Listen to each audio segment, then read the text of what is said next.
Hey guys, welcome to Cheap Old Cars and Audio. My name's John. Today we're going to do a walk around of the 2001 green Bullitt standing behind me. So let's get started on that. Let's take a look at it.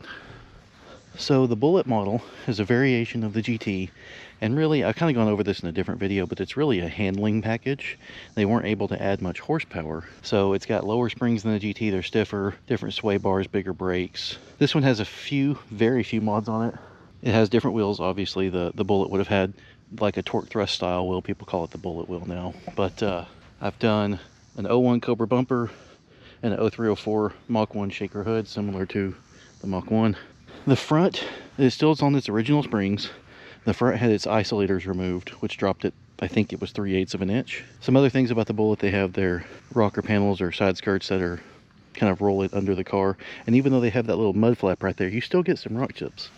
Let's get down here. I mean, that's definitely rock chips, but that's car, you know, I don't really like the patina thing, but that's part of the look of the car, and I think it's kind of cool. It's on the back, 275s on the front. These cars didn't have a spoiler. They have this scoop delete here, and then this window that actually kicks back in. Now I'm gonna look over here at the V6, and you can see it just kind of drops down. Actually, let's just walk over there. Let's just walk over. This one, you can see it just drops straight down here, and this is how the V6 GT and Cobras were, whereas the Mach 1 and Bullitt comes back here and then comes almost back towards the front of the car. Pretty cool. Aluminum fuel door. These also had rolled exhaust tips. There's the factory exhaust tips. The mufflers were changed out by a previous owner. I need to change that third brake light too. It's getting a little rough. I'll probably actually sand that and re-clear coat it. That works pretty well. Tint needs to get redone. This car needs a few things. So in all, like what it needs, the car has just over 100,000 miles. Like I think 103.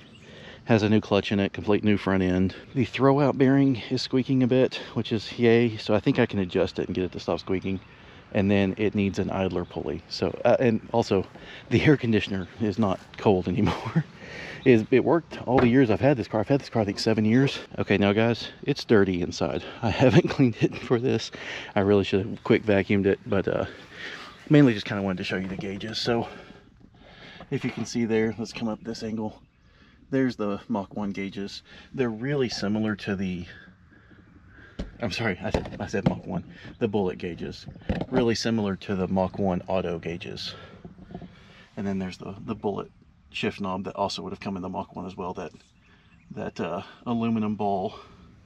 Oh, the floor's so dirty, I'm embarrassed to show. But also these pedals, the aluminum pedals with the rubber grippers on them. All Bullitt stuff in Mach 1. And then the aluminum silver colored, they're not aluminum, they're plastic, but the silver colored door lockers. Also the seats too. Let's look at the seats. So you got these seats that's the same foam as the 01 Cobra. They hold you in place a little bit better, but they do get bolster wear. The rear seats have their own pattern as well. I actually have them down right now, and then this plastic piece, let's kind of turn it in there. That plastic piece is off.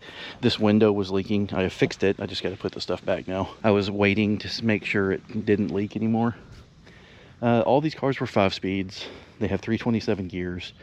The different intake manifold, which we'll look at. I really like that Cobra bumper. Kind of dark, but it looks good.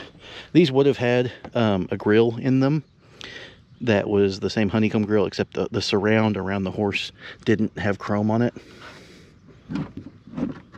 There we go. A little dirty, but you can see I've actually got the Mach 1 shaker plumbed in as it's supposed to be with all the correct parts, and it is attached to the intake manifold, so it moves with the engine. I need to clean this thing up. I really like the 315s on the back with those wheels with the lip on them.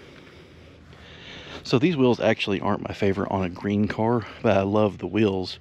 I think they look best on a black car. On the 10th anniversary Cobras, those were silver, black, and red, and those wheels would come on that car.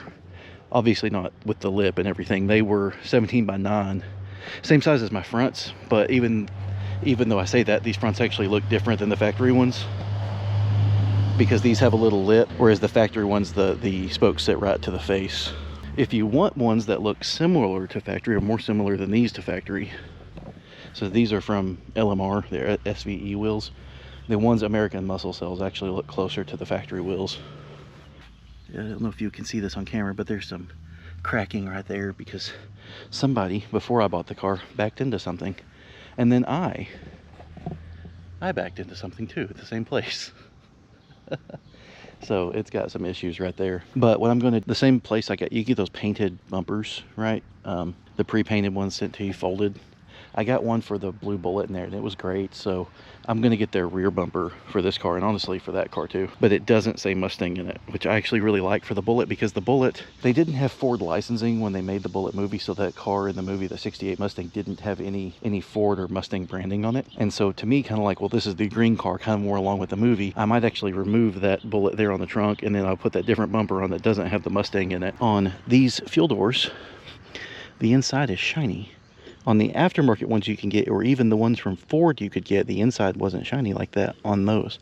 Only the factory ones were like shiny on the inside. It's a fun car though. It's fun to roll through the corners. I think I've already have a driving video of it out, and people say these are hard to heel and toe downshift, but I don't really have issues with it. And they corner pretty well for what they are. It's a fun car. Now the reason we still have this, I think I've said that in a different video, but I'll say it here too. I really wanted a blue Bullitt, but for the longest time, those were just unobtainium. You could not find them anywhere. And so I kind of settled on this green one. And then over the next few years, I kind of fell in love with it. So I like it. We're going to keep it, but I'm holding it for my son. Everything's so expensive now. I can sell it to him for a cheap price, or he can pay me off without interest, whatever. And then he can have a cool car. All right. So that was my walk around of the green Bullitt. It's nothing crazy. It's very close to stock, and I know a lot of YouTubers and a lot of people that do this type of thing, their cars are highly modified and fast, and mine aren't really going to be like that. I like to leave the engines fairly stock. On my truck I might do some stuff, but yeah, I like to leave the engines fairly stock and then do suspension and brake modifications. But even at that, I don't have a lot of money, so I'm maintaining 4 or 6 cars as it is, right? 4 Mustangs and our 2 daily drivers, and that takes a lot of my money right now. So hopefully these are exciting enough to get some views and get some people watching, and I'd like to end up monetizing this channel in the time. That's kind of the goal. So yeah, like and subscribe. Hope you enjoyed it.